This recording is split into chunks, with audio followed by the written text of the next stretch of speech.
Baik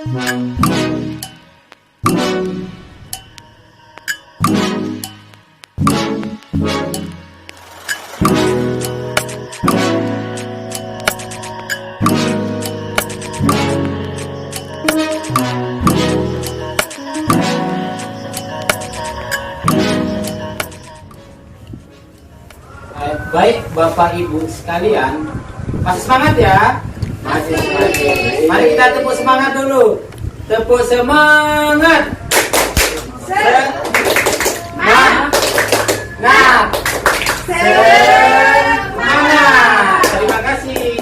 Baik Bapak Ibu sekalian, dalam berumah tangga semua kita istilahnya orang Sasak itu kayak kemek dan sendok.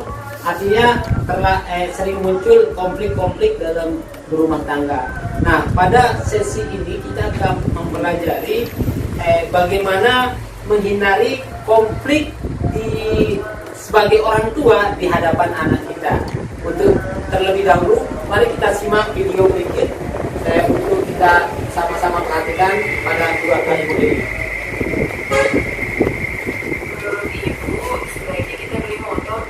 Lokasi proyek Bapak kan sekarang jauh-jauh. Apa Bapak tidak capek? Tidak apa-apa, jauh sedikit. Lagi pula, menurut Bapak, lebih baik kita menanti dulu. Itu lebih penting. Ada motor baru, Pak. Kita sebenarnya belum mau. Iya, Ibu tahu. Benar-benar penting. Kalau lebih penting, Pak, kita tak usahakan beli motor.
Bagaimana kalau kita beri waktu dia beli es seminggu sekali saja, tiap hari Jumat sore setelah dia pulang main. Di hari lain tidak boleh.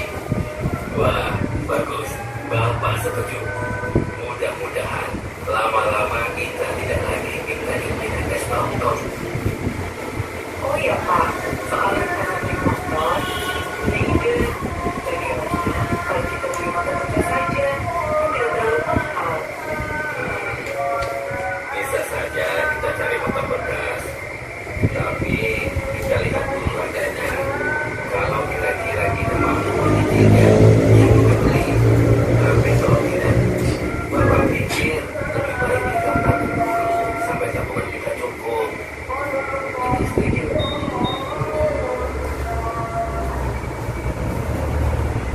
Baik, terima kasih Bapak Ibu sekalian. Sudah diperhatikan tadi filmnya? Sudah. Sambil kita lanjutkan, silakan lihat buku pintarnya. Di buku pintar pada cerita 1D-nya ya.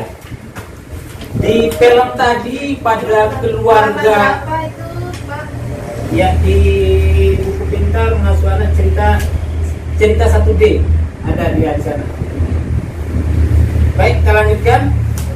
Pada keluarga ibu ini di film yang kita tonton tadi itu suaminya itu meluangkan waktu untuk berdiskusi. Artinya bahwa kita sebagai orang tua harus bisa meluangkan waktu untuk berdiskusi sama istri kita atau bapaknya dengan ibunya gitu, untuk mengambil sebuah keputusan misalnya kayak kasus tadi untuk membeli kebutuhan mana yang didahulukan dan sebagainya. Artinya ada sebuah diskusi untuk mencapai kesepakatan dan usahakan itu dilakukan diskusi di belakang anak-anak sehingga nanti ketika terjadi perdebatan anak-anak tidak melihatnya. Paham maksud saya, Bu?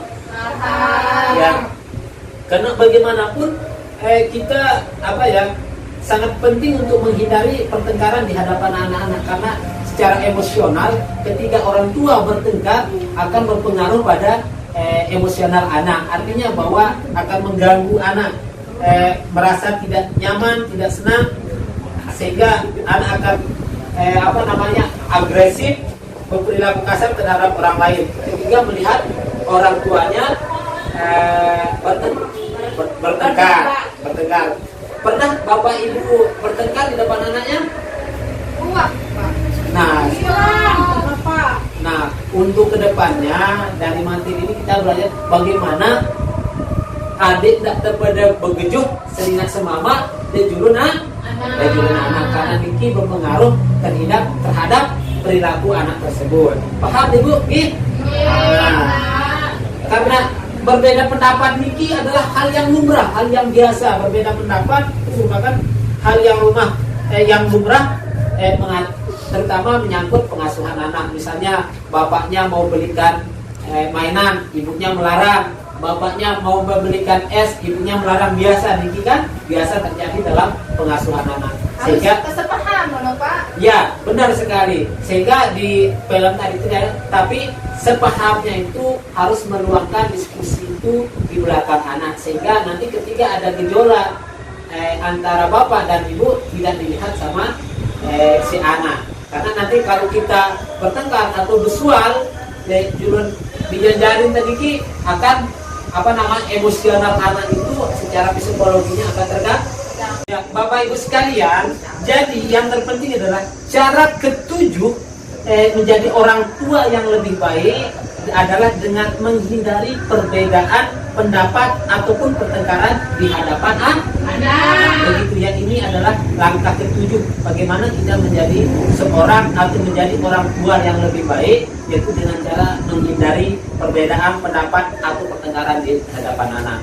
Dan ada juga beberapa cara kita menghindari pertengkaran perbedaan pendapat di hadapan anak. Yang pertama adalah berdiskusi, menyampaikan bersama pasangan untuk tidak menunjukkan kemarahan dan pendapat di hadapan anak. Artinya bahwa kita menghindari seperti di awal tadi, kita berdiskusi dan menyepakati bersama suami ibu atau istrinya bapak, menyepakati bagaimana menunjukkan kemarahan atau perbedaan pendapat di hadapan anak. Misalnya tadi satu kasus Ibu Nirmala tadi suka pelupa, kuncinya hilang, pasti marah-marah. Nah, hal demikian kemarahan emosionalnya itu jangan sampai dinampakkan pada anaknya atau di hadapan anaknya.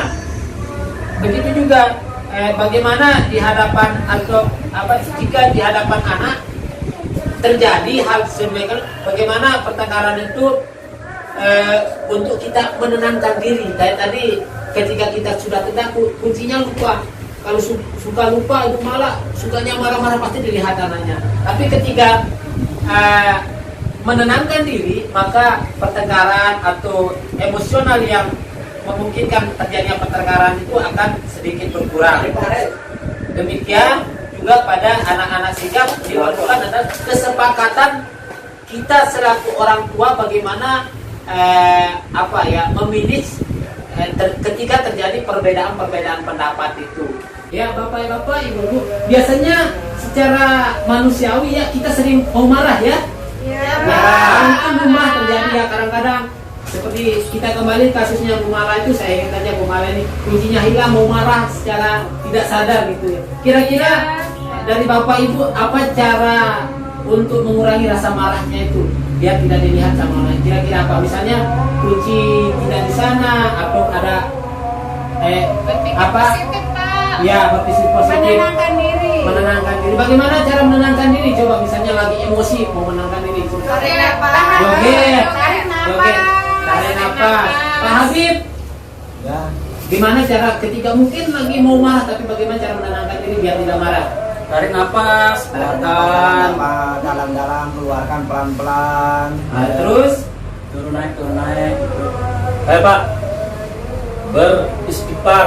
ya bagus. Ya dengarkan istighfar, menarik nafas, menenangkan diri itu cara salah satu berbagai cara untuk menahan amarah yang sedang bergejolak itu ya bapak-bapak ibu ya.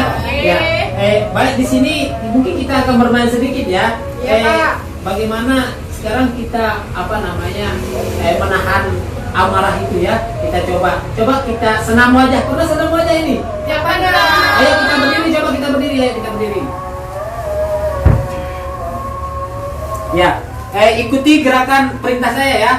Coba sekarang muka marah, coba muka marah. Nah, muka marah. Oh iya, muka marah. Muka senang. Ya. Muka cemberut. Mana Pak Ibu Patin muka cemberutnya? Iya, selanjutnya muka jelek.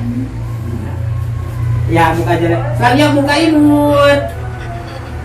Ya, terima kasih, tepuk tangan. Ya, silakan duduk kembali. Ada beberapa pelajaran dari sini yang dapat kita ambil.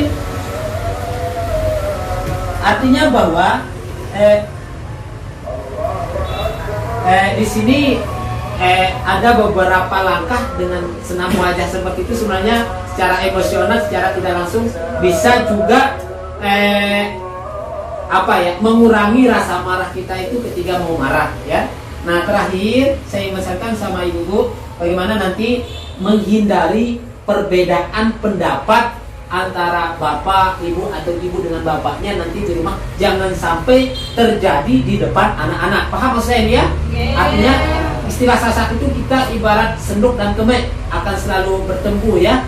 Garpu dan piring. Ya, garpu dan piring tetap akan keluar suara-suara itu. Dan bagaimana kita menghindari hal terjadi itu jangan sampai terjadi di depan anak-anak kita. Paham ya? Dan mohon diperhatikan yang dulu suka bertengkar di depan anaknya jangan sampai, karena itu akan mempengaruhi secara emosional maupun secara psikologi terhadap anak. Terima kasih.